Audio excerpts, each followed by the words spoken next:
గుంటూరు ప్రభుత్వ ఆసుపత్రి అభివృద్ధి కోసం ప్రతి వారం హాస్పిటల్ అడ్వైజరీ కమిటీ సమావేశం నిర్వహించి పురోగతిపై నివేదిక సిద్ధం చేయాలి. ప్రభుత్వ ఆసుపత్రిలోకి బయట వ్యక్తుల వాహనాలను అనుమతించవద్దు.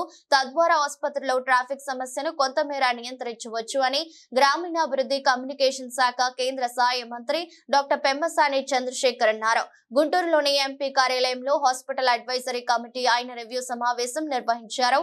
ఈ సందర్భంగా పెమ్మసాని చంద్రశేఖర్ మాట్లాడుతూ గుంటూరు ప్రభుత్వ ఆసుపత్రిలో రోగులకు ఇన్ఫెక్షన్ రాకుండా చర్యలు తీసుకోవాలన్నారు. దీనికోసం పేషెంట్ తో పాటు ఒకరు ఎమర్జెన్సీ అయితే ఇద్దరిని మాత్రమే అనుమతిస్తే ఇన్ఫెక్షన్స్ ను నియంత్రించే అవకాశం ఉంటుందని చెప్పారు. నర్సింగ్ కాలేజీలోని విద్యార్థులను జీజీహెచ్ లో వాలంటీర్లుగా తీసుకుని వారి సేవలను వినియోగించుకోవాలని సూచించారు. ప్రభుత్వ ఆసుపత్రిలో దళారులపై కఠినంగా వ్యవహరించాలన్నారు. ఇప్పటికే చేపట్టిన అభివృద్ధి పనులు వేగవంతం చేయాలని సూచించారు.